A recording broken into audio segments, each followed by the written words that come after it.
guys, it's me Meteor, and welcome to another edition of What is Kirby Canon?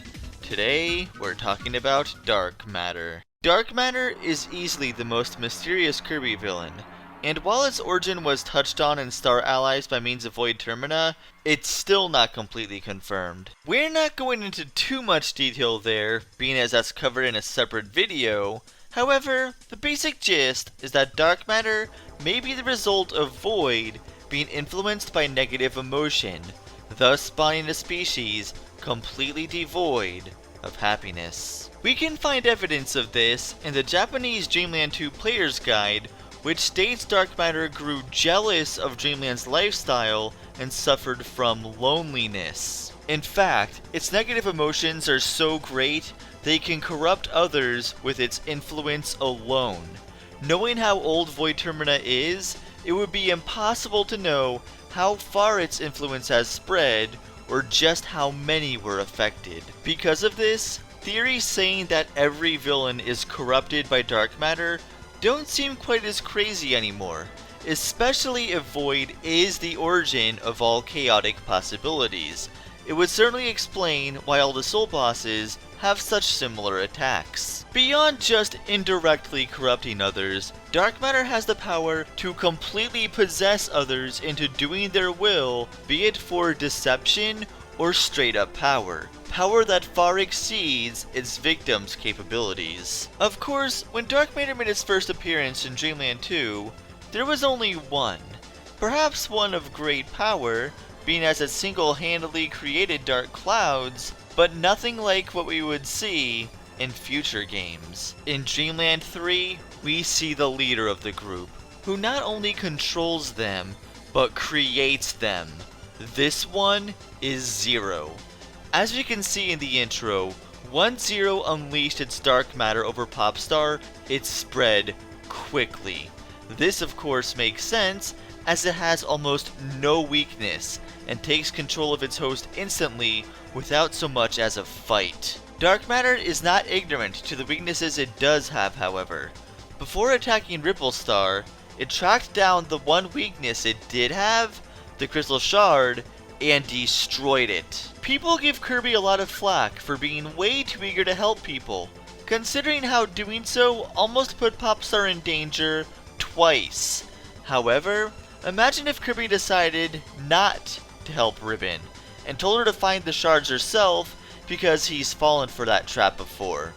Zero would have been unstoppable. There would be no weapon that could stop it. It would be invincible. In fact, even in Dreamland 3, Kirby defeated Zero using the Love Stick, an artifact that was created by helping people. And when you consider the original Dark Matter was defeated by the Rainbow Sword, we can truly say Dark Matter's only weakness is friendship and rainbows, which is literally the exact way Void was defeated. That being said, there were a couple times he fought Dark Matter without a special weapon, and still won. One of those times was against Dark Nebula, confirmed to be a part of the Dark Matter Invaders in the 20th Anniversary Encyclopedia, and Dark Matter Clone. Even though the latter isn't canon, both were shown to be in a weakened state, unable to use their full power. Regarding the clone though, we notice it's wielding the Rainbow Sword. How did it manage to get a hold of that? Well, according to Meteor'z, Dark Matter was able to recreate it from memories alone. Little did we know how important that info was going to be. As for Dark Nebula, or Dark Zero in Japan, it should be noted that according to the 20th Anniversary Encyclopedia, while 0, 02, and Dark Zero share similar names and qualities, their relation is unknown. Upon reading this, one might ask, how is that possible? 02 clearly came after Zero. There's even a band-aid where the eye gouged out of its socket from Dreamland 3. True. However, if you think of 02 as Zero the Second, it makes a bit more sense. If Zero is really the red orb inside the larger white one, the white orb could be a sort of nest, giving home to the hive of Dark Matter. Once Zero was defeated, a successor could have taken its place. dark matter did look wildly different in 64 after all. Of course, none of this is really confirmed, but let's face it, when it comes to dark matter, almost nothing is confirmed. Miracle matter, for example, despite being one of the most unique iterations of dark matter, has literally no information written about him, period.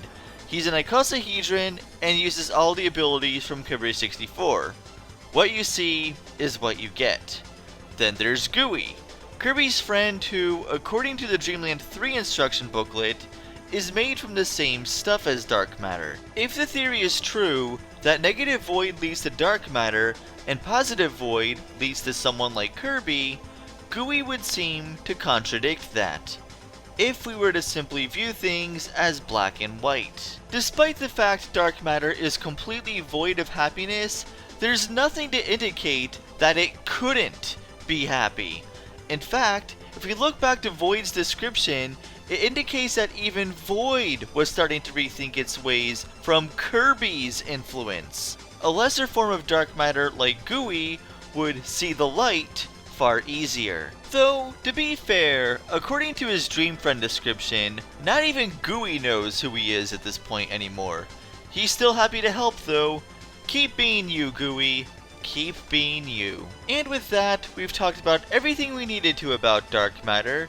There are other characters who mirror dark matter's capabilities, but I'll save that for another video. See you guys next time.